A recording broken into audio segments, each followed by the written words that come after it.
Hello guys, my name is Colin and this is Colin Talks Crypto. In this video, we're going to talk about Puerto Rico because I've got an increasing number of requests to talk about moving to Puerto Rico, as well as the 0% on capital gains that you can get while being here.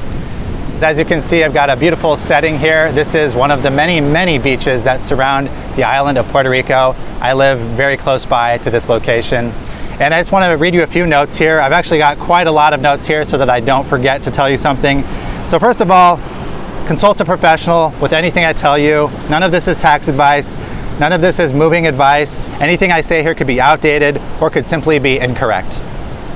Now, with that being said, like I said, I've had so many friends and so many people online who are just inquiring about Puerto Rico. Not only is it a very hot time right now for the cryptocurrency space and for Bitcoin because the price is skyrocketing, but people want to know how they can save money on their taxes. And it makes sense because if you follow the crypto space and you follow the Bitcoin space, the Bitcoin bull run is on a tear. It has been soaring upwards. We passed $40,000. I expect to see over $100,000 in 2021 easily. That means that there's going to be a lot of price appreciation for anyone holding cryptocurrency. And that is why I moved here almost 2 years ago to take advantage of the 0% on capital gains offer available to US citizens. And I do want to preface this video with this offer is available to US citizens only. It is not available to someone from another country outside the US. And so if you are looking for a way to save taxes on your crypto gains or your stock trade gains or any other capital gains, there are many options out there, but Puerto Rico is not one of them that you can take advantage of. This offer is available to US residents only. If you are from another country, I recommend you follow the Nomad Capitalist YouTube channel, and he talks about all the different ideas of countries and places and setups you can have for reducing or eliminating and living a low tax lifestyle. So what is the deal here? What is the tax benefit for Puerto Rico? Originally, it was called Act 20 and Act 22. Act 20 is a way to get a very low tax rate on your corporate income tax, down to 4%. Act 22 is a way to get 0% on any capital gains. That includes the value of property appreciating in value, real estate, stocks, and cryptocurrencies, including Bitcoin and all cryptocurrencies. And aside from the great beauty, as you can see behind me, that is part of the reason why I moved to Puerto Rico. Now, this last year, Act 20 and Act 22 were combined into one act called Act 60. So if you find information on Act 20 or Act 22, it is probably outdated. It probably hasn't changed a whole lot, but definitely look at Act 60 to see what the current information is, because the Act 20 and Act 22 offer is no longer available. So Act 60 actually combines the best of both worlds in some regards. There are also some things that get a little worse, but it combines the benefits of Act 20 and Act 22 into one package, Act 60. So if you go online and you're searching for information about the offer that Puerto Rico gives to US citizens, search for Act 60. Act 60 is the only legal way in the United States to get 0% on your capital gains. And not only do you get 0% on your capital gains if you qualify, and I'll get into the details of how you qualify, but you also remain a US citizen. When you move to Puerto Rico and you become a resident of Puerto Rico, you give up your right to vote for the US president. That's something that I'm not personally concerned with. I'm not really fond of the election system here, and I think that it is largely fraudulent. But regardless of what your viewpoint is of the election system or whether you want to vote or not, just know that that is a privilege you will be giving up if you move to Puerto Rico. You can then vote for the governor of Puerto Rico. So in that regard, Puerto Rico acts as its own country, but it's really a territory of the United States. So you're a US citizen living in a territory. You can vote for the governor of Puerto Rico. You cannot vote for the president of the United States. There is no IRS jurisdiction in Puerto Rico. The IRS only has jurisdiction in the United States. So the tax codes are different in Puerto Rico, which is why you're able to get a different tax rate in Puerto Rico, because you're not actually dealing with the IRS. You're dealing with the Puerto Rican government tax codes, and that's where Act 60 comes into place. Now, Act 60 and Act 20 and Act 22 were created as a way to incentivize economic activity and bring it here to the island, because there have been many hardships on this island. Like you're probably aware, there was Hurricane Maria several years ago, of which the island has slowly but surely rebuilt from, and even to this day there are areas within Puerto Rico that have not fully rebuilt. But I would say that 90% of the very heavily trafficked areas are, for the most part, rebuilt, and it's pretty much back to the way it was. You can go off into the boonies and you can definitely find some stuff, or even in some of the city areas that have tarps over it to this day, which is still pretty amazing.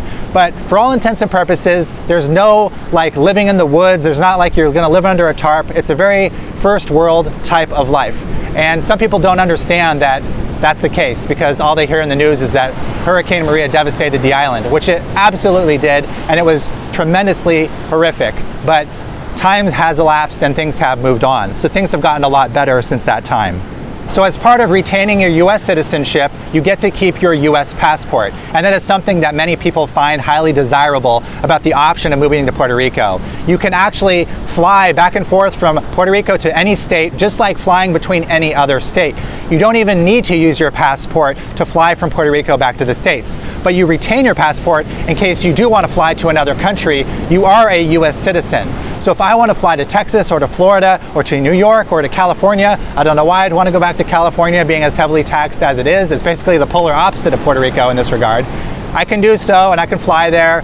I can just hop on a plane, travel right over, no problem, no passport required. So in that regard, it's really cool because Puerto Rico acts as a state when it comes to travel between states. Now I want to read you something here. I tend to get a very large number of questions about moving to Puerto Rico, and this number of questions has greatly increased, like I said, with the bull run reaching a fervor and coming to a new peak soon, this year I think. And a lot of people want to take advantage of the capital gains taxes. So I'm getting more questions than ever, which leads me to believe that there will be more and more people taking advantage of Act 60 and moving to Puerto Rico in 2021 than ever before as well. So needless to say, I'm getting a lot of questions. And as much as I would love to answer all of your questions, I simply don't have the time. So that is part of the reason I'm recording this video. This is my attempt to give to you a consolidated package of information so that I can share this with everyone, and anyone can view this and avail themselves of this information. So because of that, I simply don't have time to answer all of your questions, and please don't be offended if I don't get back to you. I'm just gonna have to refer you to some resources. And I do have some resources here that I want to share with you. So first of all, there's a very, very useful, I would say vital group of resources on Facebook. It's the Act 20/22 Facebook groups. And I think they've renamed them to the Expatriates or the Act 60 groups. I will put some links in the description below for you to join those groups. That is your number one resource. I cannot stress that enough in this video. If there's nothing else you take out of this video and you're interested in going to Puerto Rico, go join these Facebook groups, because you will not find a better resource. You can search in the search bar on any of these groups and find almost any question that you have answered already in those groups. And if you can't find it, you can ask it, and there'll be tons of people willing to help you out. There's a vibrant and beautiful community of helpful and friendly people on the Facebook Act 20, Act 22, Act 60, Expatriates, Puerto Rico Facebook groups. So please join those groups. That's my number one tip. Next, there's a couple of corporations that I highly recommend. One is PRelocate, which stands for Puerto Rico Relocate, and I'll put their website in the address below. And they are very, very friendly, super professional. Puerto Rico Relocate can answer your questions about moving here. They offer insights and help, and will file your application for you for a fee. But again, it doesn't go without its caveats. If you save money, you may be cutting corners. And with Puerto Rico Relocate, there were certain things that I had to go to Grant Thornton to discover that were not covered when I was filing under Puerto Rico Relocate. And so I actually ended up using both firms. So I would say definitely double check the answers you get. Puerto Rico Relocate is not trying to be a CPA firm. So if you have a CPA related question, go to a CPA and don't just rely on what they think is the case, because it may not be the case. That being said, they're incredibly friendly, incredibly helpful, and they're more than happy to get you started on your journey moving to Puerto Rico. So those are the resources I want to share with you, and there are many others, and there are probably many other good CPAs and firms in Puerto Rico that I'm just not aware of. You'll find those on the forums on Facebook. Again, use Facebook. It's a vital resource. So those are the three resources: the Facebook groups, PRelocate, and Grant Thornton. So now we're going to talk a bit about the benefits of Act 60. So you basically get 0% on capital gains when you qualify as a resident. To qualify as a resident, there's a whole checklist of things, and I'm not going to try to cover them all here, but just to give you an idea, it requires things like getting a Puerto Rican driver's license, being a bona fide resident, which means that you spend at least a minimum of half the year here, 183 days or more here. It requires you to get a voter registration card. It requires you to make charitable contributions every year to nonprofit organizations on the island. You have to file annually and pay a filing fee, and we'll get into that in a bit. And there are many other things as well. It helps if you're a part of groups, local groups within Puerto Rico, and you're an active member. All of these things contribute to your bona fide resident status, which determines whether you are actually eligible for the tax benefits. So again, seek professional guidance on what those exact requirements are. Those were just a few of them. You should have your main residence in Puerto Rico. It's okay if you have property or houses elsewhere. You could even get income from other residences, but make sure you live here for the predominance of the year. 183 days is required. Another requirement would be having a local bank, Puerto Rican bank, to qualify as a bona fide resident. Some of these things may or may not be carved in stone, but they're highly recommended when the law takes a look at whether you are actually a bona fide resident. So I'd rather personally not try to play a chance with not qualifying. So I've done all of these things. I have a bank account in Puerto Rico. I have a driver's license. I have a voter's registration card. I am a member of a local group. I do all these things because I want to make sure that I fully qualify. Now here's an important one. How do taxes get treated in Puerto Rico? And this is one that you're all going to want to know. And this took me a bit of research to figure out. When you move to Puerto Rico and you do get that 183 days and you have qualified for Act 60, by the way, it can take 6 to 12 months to get approved for Act 60, and in 2021, it could be even longer. So I would recommend you don't wait to the last minute. You could probably move here as late as halfway through the year, as long as you get that 183 days living here. But you don't want to be at the back of the line having your application amongst hundreds or thousands of people who want to escape the burdensome taxes of the United States system, which could get even worse under a Biden presidency. And again, that could be another reason why a ton of people move to Puerto Rico. So again, I'm just painting the picture. There could be a lot of people moving here, and you don't want to be at the end of the line, because the process here, the legal process to get approved, for me, took forever. It took a very long time. And if you have any complications in your application, it could take even longer. 6 to 12 months is, I would say, an expected amount of time to get approved. So make sure you leave enough time. So how it works when you are a qualifying Act 60 decree holder is you get 0% on capital gains and 4% on corporate income starting January 1st of the year in which you qualify. So even if you move here halfway through the year, you get your 183 days. Let's say you started your residency here in April. You actually get 0% on capital gains starting January 1st. It's actually sort of retroactive back to the beginning of the year, which is awesome, because January 1st, cryptocurrency is probably going to be worth a lot less than it is way later in the year. And you want to get as much capital gains under your belt at 0% as possible. And like I said, the capital gains treatment applies to stocks, it applies to cryptocurrency, it applies to anything that has a capital gain. Now, another vital thing to know is how the taxes are treated when you do your tax return. Some people think that the moment they move here, suddenly all the taxes they've ever owed or any outstanding paper gains, gains they haven't realized by trading to dollars or liquidating to fiat, are somehow treated at 0%, and they're not. Your 0% starts, like I said, January 1st of the year that you qualify here. But if you have a bunch of gains that you've made before that January 1st date, those are not 0%. And some people think that suddenly their whole portfolio is suddenly 0% and they're in crypto tax heaven. It's not the case. You have to move here first. And then January 1st is that demarcation line. So the way it works is, if let's say you have $1,000 of cryptocurrency and it appreciates to $2,000 before January 1st of the year you move here, and then it appreciates to $20,000 while you're a qualified resident, bona fide resident, Act 60 participant while you're here. The gains on that first $1,000 gain from $1,000 to $2,000 are not exempt. You will pay the full US tax rate on those taxes. It's only from the $2,000 to the $20,000 that you would get the 0% capital gains rate. And so in that case, it works in your favor quite a bit. But imagine a scenario like this, where you had $100,000 of crypto or stocks, and then it went up to $200,000 before you moved here. And then when you moved here, it only went up to $250,000. Only that last $50,000 of capital gains, of that price appreciation, would be taxed at 0%. That first $100,000 of gain would be taxed at the full rate of the US tax rate. And that's why I urge people to move here before the gains occur, because you cannot go back before that demarcation line, before the beginning of the year, before the beginning of the tax year, and you can't go back and eliminate those past owed taxes.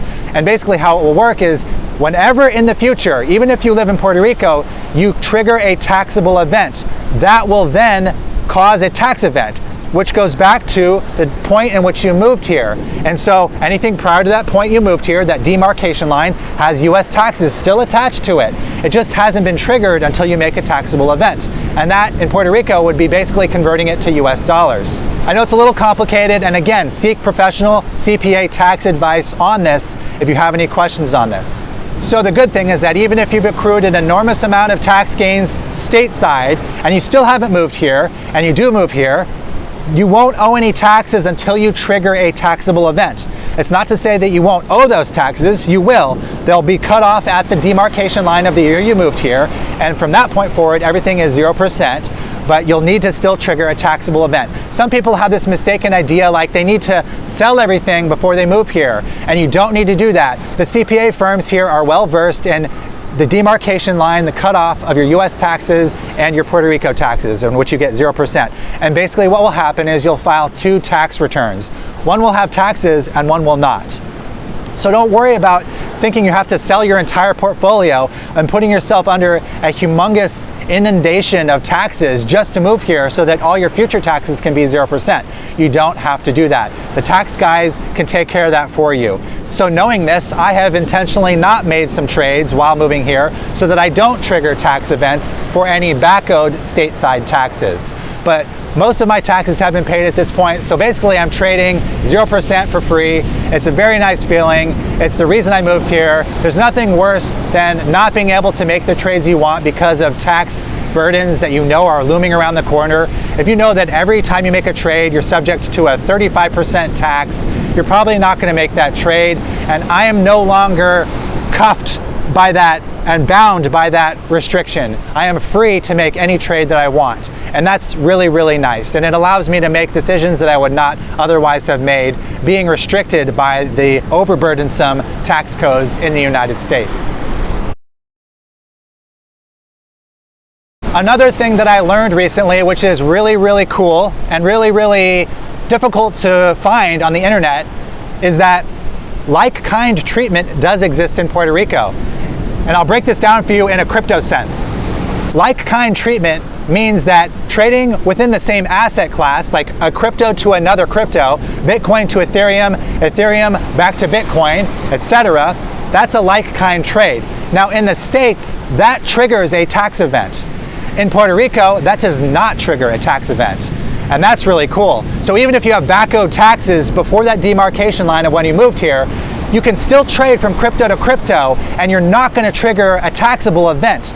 So you're not going to have to pay taxes yet on those back-owed taxes until you trigger a taxable event, which in Puerto Rico means that you've sold the crypto for US dollars. When you make that trade, then you've triggered a taxable event. And at that point, you pay your taxes. So I thought that was really cool. Again, like-kind treatment does exist in Puerto Rico. I got that information from Grant Thornton recently, and I'm sharing that with you guys. And again, back that up with your own research. Make sure that's correct. Make sure that hasn't changed. Make sure I'm not wrong. Make sure I didn't misunderstand that. But that's a really big lifesaver when it comes to Puerto Rico, because you can trade crypto to crypto, and not only do you get 0% on your capital gains anyways as an Act 60 participant, but you also just don't even trigger a taxable event. So it's just really double win in that situation. Now, some people want to know what were some of the differences between Act 20 and Act 22 and the new Act 60, which combines both Act 20 and Act 22. And so I got some notes for you here. So Act 60, again, combines the benefits of Act 20 and Act 22 into one package, which is great because if you're going to apply for both of those, you no longer need to do 2 applications. You just do 1 application. Cryptocurrency capital gains are explicitly covered under Act 60. I think they call them digital currency, but it's explicitly covered in Act 60, and it's not explicitly covered under Act 22. So there's a little ambiguity under Act 22 of whether cryptocurrency trades are covered, when in Act 60 they are explicitly covered. So that's a benefit in my opinion. For Act 60, you do have to purchase a home within 2 years of moving here. And that is not a requirement for the previous legacy Act 22 or Act 20 members. So you can rent for 2 years under Act 60, but after 2 years you do need to purchase a home here to be qualified as an Act 60 participant. For Act 60, you do need to make a $10,000 annual contribution. That is up from the $5,000 annual contribution that you had to make as an Act 22 participant. And this donation has to be made to a charitable organization, a nonprofit organization. Under Act 60, I think half of that has to be with a government-approved charitable organization, and the other half can be to one of your choosing. For Act 22, the previous act, it could be to any nonprofit organization of your choosing that meets the criteria. Now there's a filing fee, and this is controversial, but I'm going to break this down for you real briefly here. Every year you have to do a filing for your Act 60 or your Act 22 or whatever act you're a part of. And this filing originally had a $300 fee. I think actually originally it was like $100. It went up to $300. No one made a big fuss about it. It's not that big of a deal. But this last year, I think starting this year actually, it went up to $5,000. And that's crazy because the decree you're given as an Act 60 member is a binding contract with the government, and the terms are not subject to change. In fact, there's a case actually, I think it was Walmart, that took the Puerto Rican government to court over attempting to change some of the terms of its contract, and it was not able to do it. And Walmart won because it was a legally binding contract. Well, here's the weird thing, is that this filing fee that went from $300 to $5,000 per year has been approved. It was approved by the governor, and it was approved because the governor just didn't take any action. That's how the government works around here. The governor had to explicitly say no to this proposed law to cancel it, and because she said nothing, it went into effect. Kind of a bum deal, in my opinion. That's how the government works around here. So currently there is a $5,000 filing fee, and when you add that on top of the charitable contributions that you have to make, which is $10,000, that equals $15,000 per year just in those fees that you have to pay and those donations that you have to make. Not to mention the professional CPA fees you're going to have to pay to file your taxes. And it quickly adds up. I would say that it adds up to about $25,000 at a minimum of just fees and costs associated with paying your annual fees. There are 2 lawsuits underway to revoke this unfair law that increased the filing fee from $300 to $5,000. And I think that we will be successful, but there's no telling how long it could take. So until that happens, you may have to pay a $5,000 filing fee on top of all your other costs. Just something to be aware of. The reason this $5,000 fee is so ridiculous is because it's against the spirit of the decree itself. It's against the spirit of the binding contract that we made with the government and that we got approved with by the government when we moved here. And they just changed it willy-nilly, kind of off the cuff, by increasing it $4,700. And so they can say, well, we didn't change the terms of your decree, we simply changed the filing fee. But for all intents and purposes, that increased the cost of the decree. And so it's against the spirit of the decree. In my opinion, it should have been illegal. But that's something that's going to go down in court.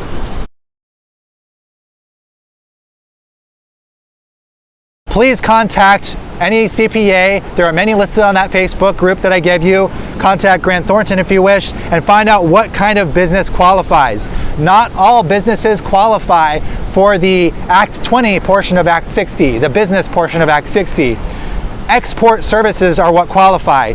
The idea with Act 60 when it comes to saving taxes on your business is they're willing to give you a tax breakdown to 4% if you help them bring in money from outside the United States to the island. taxes doing business within the island are not tax exempt. So please contact a professional to see exactly what kinds of businesses and if your business would even qualify, because not all do. As far as I know, the definition of export services could apply to an online retailer or an online consultant job where you do Zoom or Skype calls or that type of thing, or you're a life coach.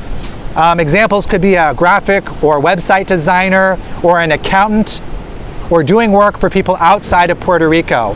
The key being that your business services are to people outside of Puerto Rico, and that's what qualifies you under Act 60 for taking advantage of the business taxes.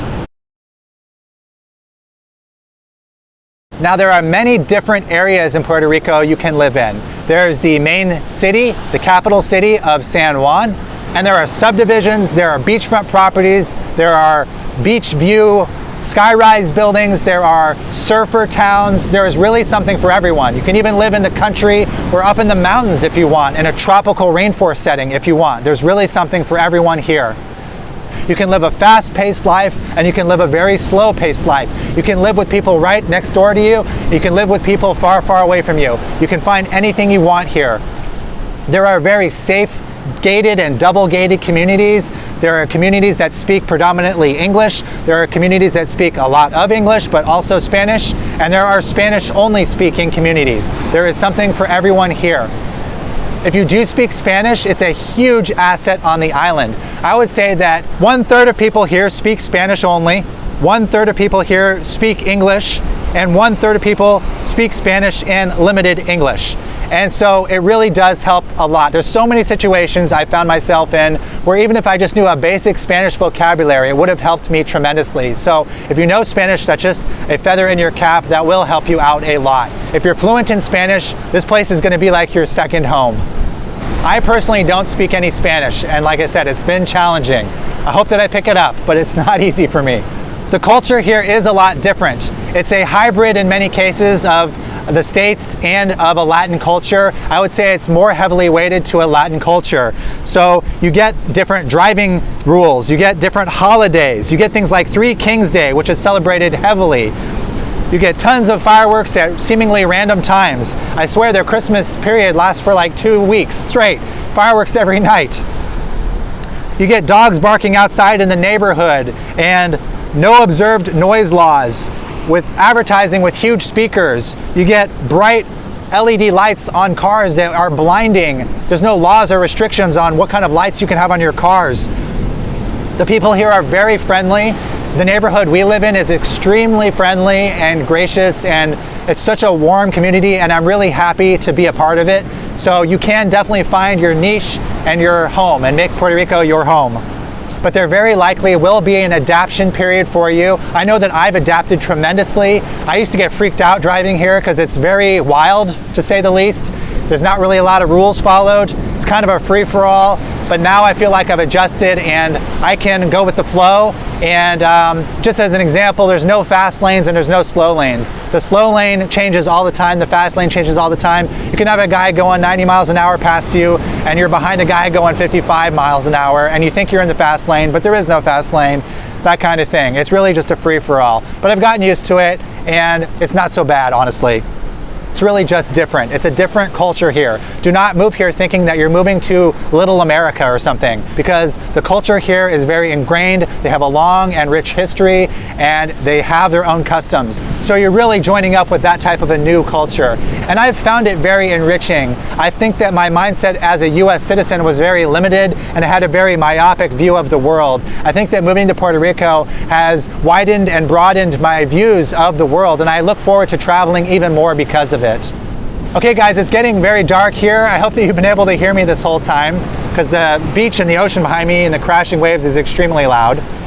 And thank you if you've watched this far. I really, really appreciate it. Please share this video and give it a thumbs up if you have watched all this way through and if you found this useful. I would really, really appreciate that. And get this word out to others that you think this might be helpful to. YouTube algorithm will give this to others if you like it more. It'll reach a wider audience than my current subscriber base, and so I hope that it does that. So I want to end off and just give you some pros and cons just off the top of my head. This is not inclusive, but this is what I've got because it's getting dark here and I don't know how much light I'm gonna have left. So available here as far as shopping and stores, we have Costco and Best Buy, we have Marshalls and Home Goods, we've got Petco and several malls with all the usual name brand stores. Amazon delivery is available here. The USPS, United States Postal Service, does deliver here, which I'm so thankful for, and they do a great job. But shipping here is not 2-day and it's not next day with Amazon. You will not get something next day here. You'll be lucky if you get it within the same week, maybe within 2 weeks. It's gotten a little better recently, but there was a period of time where it took a month to get something from Amazon. It seems like they've sorted that out, but I would expect about a week or two between ordering something and getting it from Amazon.